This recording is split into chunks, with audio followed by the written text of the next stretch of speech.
The first preseason game, you can go out and you can have some big plays, and they don't necessarily mean that you got it, but you can also go out there and stink it up. Now, two guys that I don't think stunk up the place. I'm going to go to the L.A. Rams game versus the Dallas Cowboys. Your impressions of Goff?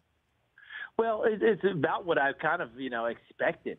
Rookie quarterback, monster crowd starting out. It's not like he hasn't played in front of big-time people before, but Cal hasn't been in very many big-time games when he was there because they just weren't all that great. They had to build to it. And then, of course, you're going to get your welcome to the NFL comeuppance moment, and he got it right out of the gate. Yes, he did. Hit and the pick six, and he hurt his shoulder.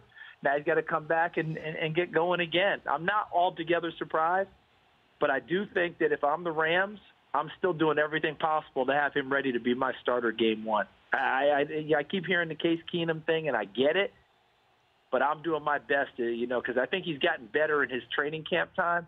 I'm going to have to do my best to have him ready. I don't really want to dial things back with Jared Goff. I want him playing sooner rather than later. I agree with you on that one, the Case Keenum thing. I don't get it, but I'm going to. Well, I just get it as a placeholder. I know they're trying to sell it that way, and I understand what they're trying to do.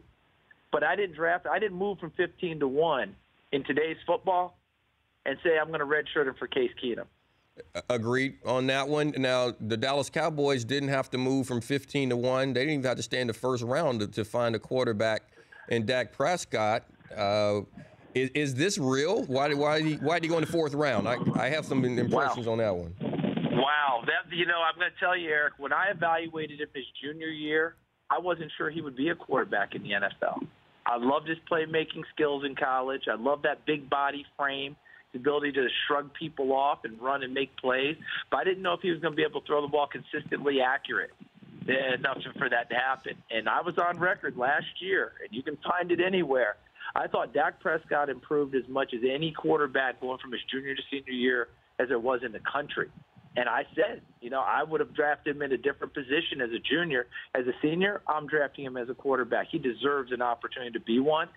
And he has really done a nice job. He's taken a couple dings, and what I mean by that was, you remember he got beat up in the offseason at Mississippi State when he got jumped on the spring break trip.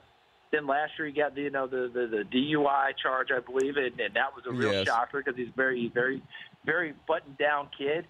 But he's taken the hits, he's absorbed them, put his head down, and he's gone to work. I want to see what he does going forward. But if I'm Dallas, I'm really encouraged by getting him. And him dropping to the fourth round, I think was more of a product of maybe someone thought like I did. Do I really believe what I saw from junior to senior year, and will it hold up over time? I think it probably will. I like this kid. Yeah, if you're the Dallas Cowboys, do you feel like you've solved your backup situation? He would be my backup. Kellen Moore got hurt, and that was unfortunate. But Prescott would have been my number 2 ahead of Kellen Moore, having seen this no matter what, because I think Kellen Moore is your insurance in order to run a team. But I don't know about a 2. I think he's a 3. Callahan, Division III guy, Joe Callahan up in Green Bay. What's your impressions of him? Well, I think that what he's doing is he's putting things on tape and letting the rest of the league take a look. I don't know that I'm sitting here after one game going, well, I got to go get him. He can be my 2. The 2 is still going. The 2 is going to be Brett Hundley when he's ready to go. The Rich Eisen Show, weekdays at noon Eastern on Audience.